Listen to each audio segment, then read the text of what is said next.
warahmatullahi wabarakatuh. Shalom, Om Swastiastu, Namo Buddhaya, Salam Kebajikan. Selamat malam Bapak dan teman-teman sekalian. Terima kasih untuk kesempatannya yang diberikan kepada kelompok 4 untuk memberikan penjelasan mengenai materi bus dan juga interkoneksi. Baik, sebelum itu izinkan saya untuk memperkenalkan diri. Perkenalkan, nama saya Risma Yanti dari kelas C Informatika 2025. Baik, sebelum itu langsung saja kita ke materinya.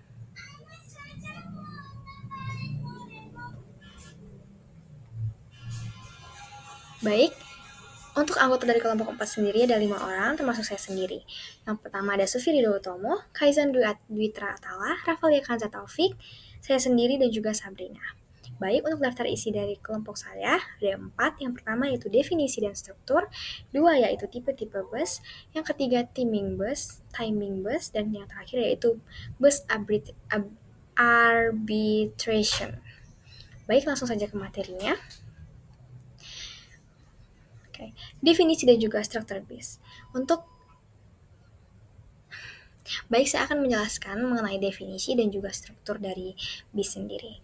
Baik, BIS itu apa sih? Jadi, BIS adalah satu set jalur paralel yang terbuat dari kawat atau garis transmisi yang digunakan untuk mentransfer data, alamat, dan juga sinyal kontrol antara komponen-komponen dalam komputer.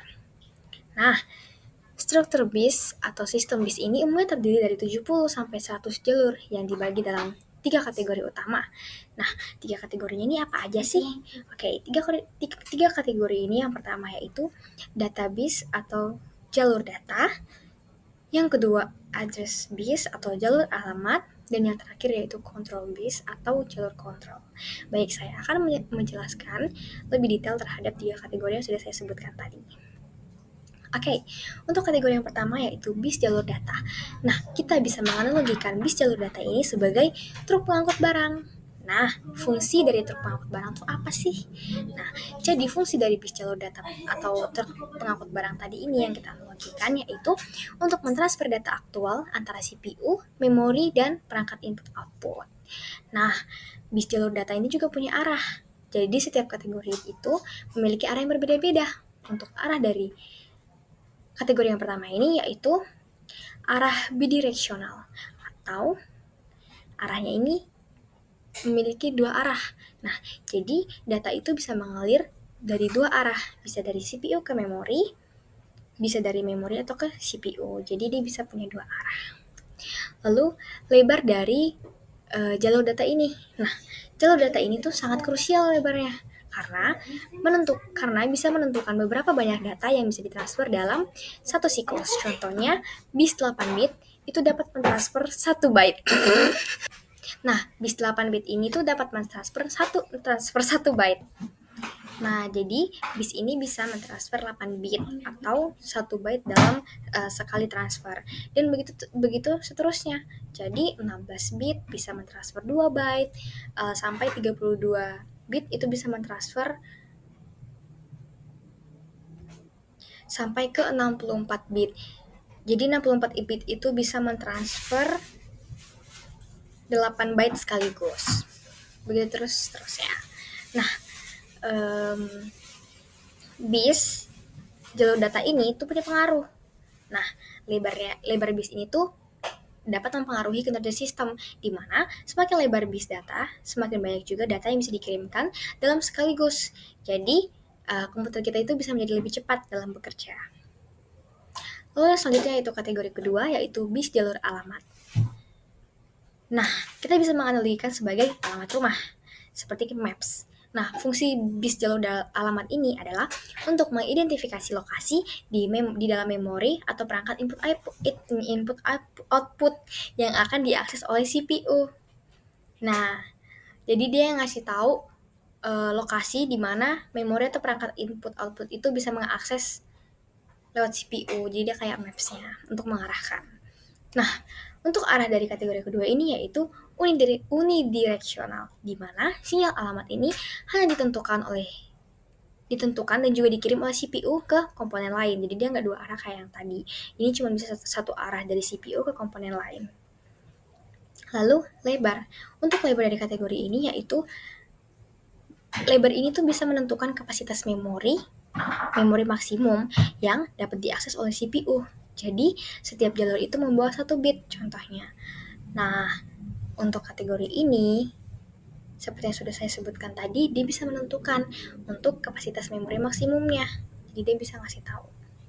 Lalu pengaruhnya itu apa sih? Nah, pengaruhnya itu dapat menentukan batas maksimal RAM yang bisa didukung oleh prosesor, seperti yang sudah saya jelaskan dari bagian lebarnya tadi.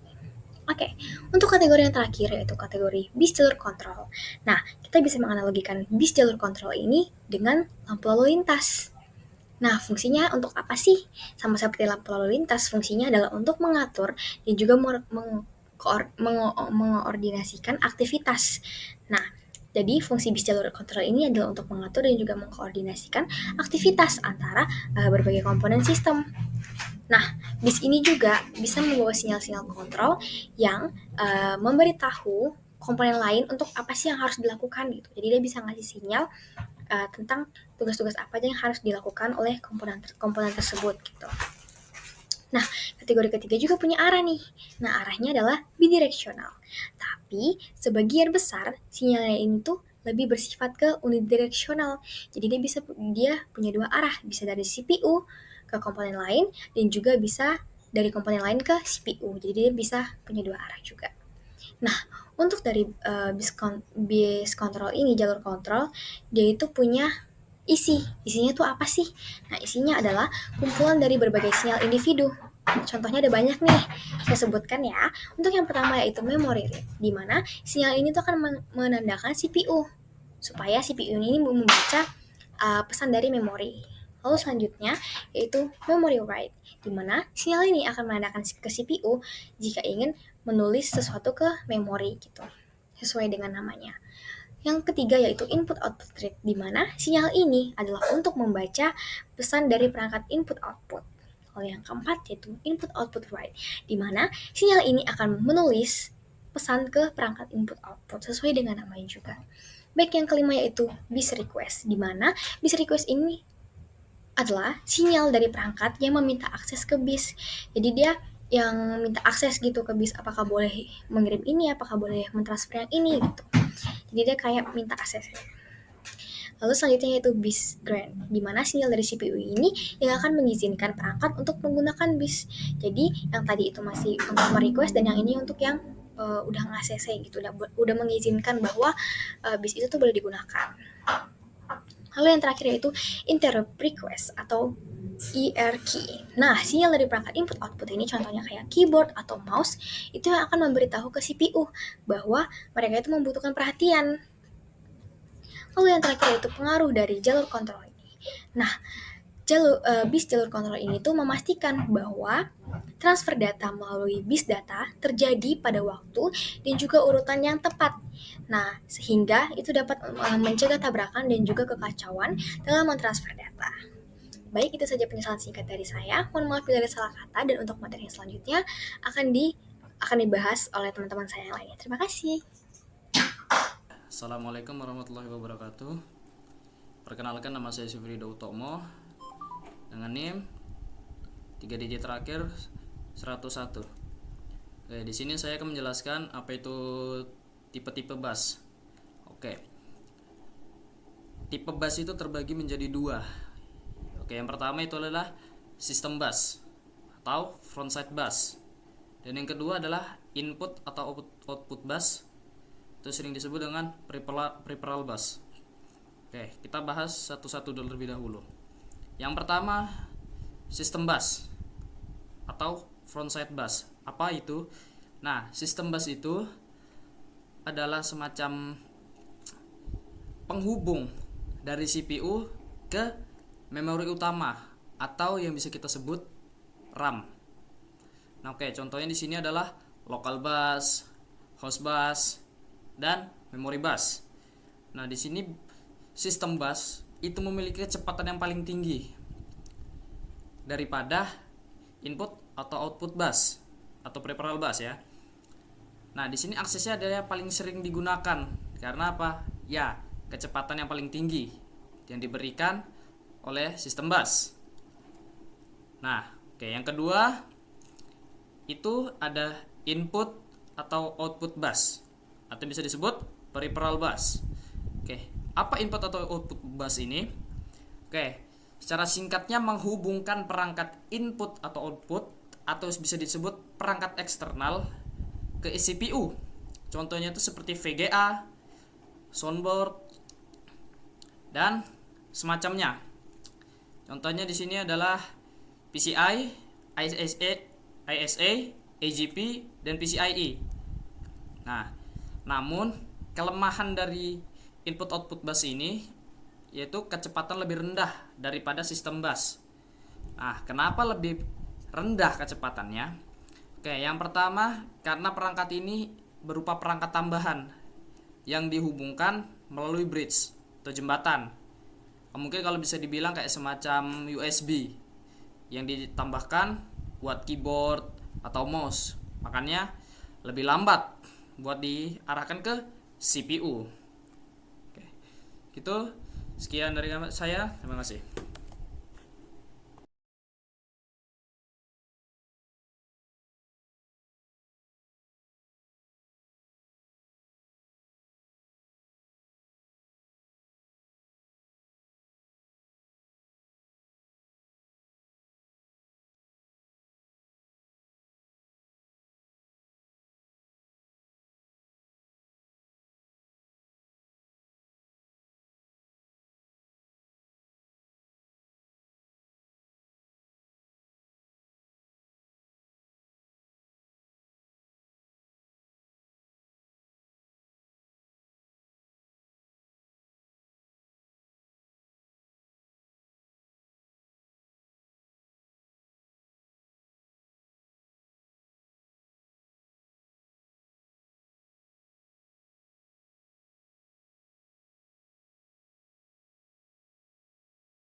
Action. Oke, perkenalkan sebelumnya saya Kaizen Witratala dari kelas Informatika C dengan NIM 2509 106 dan 103.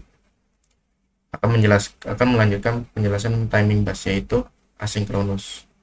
Jadi asinkronus bus adalah jalur komunikasi data di mana pengiriman data antar perangkat tidak disinkronkan oleh sinyal clock bersama. Setiap perangkat mengirim dan menerima data menggunakan protokol handshaking atau tanda timing sendiri. Konsep ini muncul baik pada level perangkat keras atau bus internal tanpa clock bersama maupun pada level komunikasi serial dan jaringan terdistribusi yang bekerja tanpa clock global.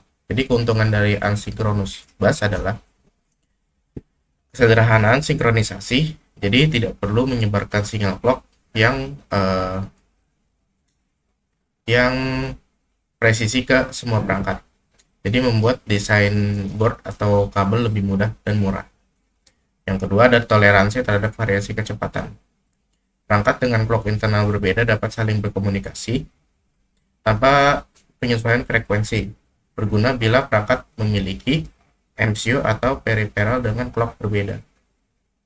Lalu yang ketiga ada hemat pin dan routing, yaitu menghilangkan jalur clock bersama, mengurangi jumlah pin dan kompleksitas routing di PCB atau kabel panjang.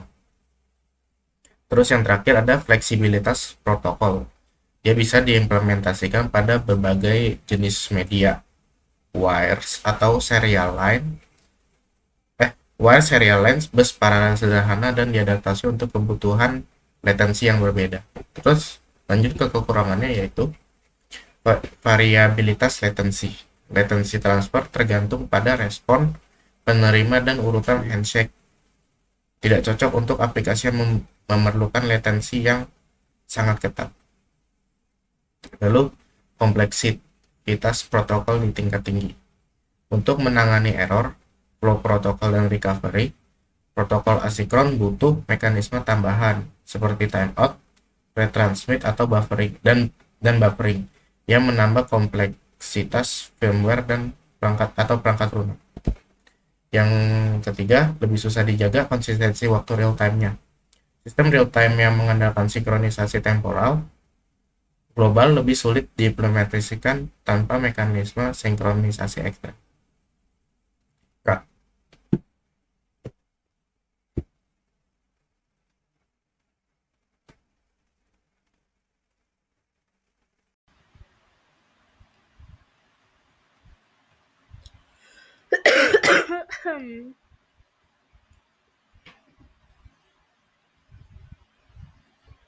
Baik, selanjutnya saya Sabrina dengan NIM 25091061126. Jadi di sini saya ingin menjelaskan apa itu bus arbitration. Jadi bus arbitration ini adalah mekanisme untuk menentukan perangkat mana yang dapat menggunakan bus ketika multiple perangkat meminta akses secara bersamaan. Jadi, proses ini sangat penting untuk mencegah korupsi data dan ketidakstabilan sistem dengan memastikan hanya satu perangkat yang dapat menggunakan bus pada satu waktu.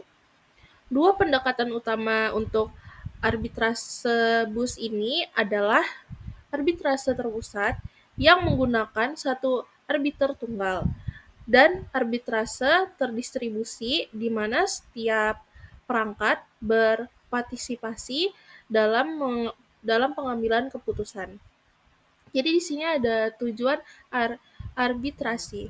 Yang pertama ada memberikan akses bus kepada salah satu requester. Yang kedua, maintain fairness atau tidak ada device yang starve. Yang ketiga, meminimalkan arbitration delay atau overhead. Yang keempat, yaitu support prioritas device jika diperlukan. Jadi di sini ada cara kerja bus arbitration. Yang pertama, penggunaan bus tunggal. Jadi bus adalah jalur komunikasi yang dapat digunakan hanya oleh satu perangkat dalam satu waktu. Yang kedua, permintaan akses. Jadi permintaan akses ini ketika beberapa perangkat seperti CPU, memori, atau perangkat I/O perlu menggunakan bus masing-masing pengirim sinyal permintaan. Yang ketiga, penentuan master bus. Jadi proses arbitrase bus yang bisa dilakukan oleh arbiter terpusat atau secara terdistribusi akan memutuskan perangkat mana yang mendapatkan izin untuk menjadi bus master berikutnya. Yang keempat ada pemberian akses. Jadi pemberian akses ini arbiter memberikan kontrol bus kepada perangkat yang dipilih untuk melakukan transfer data. Yang kelima, pelepasan kontrol. Setelah transfer data selesai, perangkat master akan memberitahu arbiter bahwa kontrol bus telah dilepaskan sehingga perangkat lain dapat mengajukan permintaan aksesnya. Oke, selanjutnya akan dijelaskan oleh teman saya. Oke, jadi kesimpulan dari materi ini adalah bus adalah kumpulan jalur paralel yang memungkinkan komunikasi bersama antara CPU, memori, dan perangkat input-output dengan model broadcast pada medium bersama. Struktur bus terbagi menjadi 3 fungsi utama, yaitu data bus untuk mentransfer data actual. Yang kedua ada address bus untuk menunjuk lokasi, sesuai namanya address, lokasi memori atau perangkat. Dan yang terakhir adalah control bus untuk mengatur operasi dan sinkronisasi melalui sinyal. Jadi ya bus yang lebih lebar dan terkoordinasi meningkatkan throughput tetapi menambah biaya dan kebutuhan routing. Sementara sifat share bus membatasi akses simultan dan memerlukan mekanisme arbitrasi untuk menghindari konflik. Jadi itulah kesimpulan dari materi yang dibawakan oleh kelompok 4C. Kita masuk ke closingan, yaitu kalau berjalan menginjak bumi, kalau terbang menanjak awan. Sekian presentasi kami, silakan bertepuk tangan. Saya Kaizan Witratala, pamit undur diri.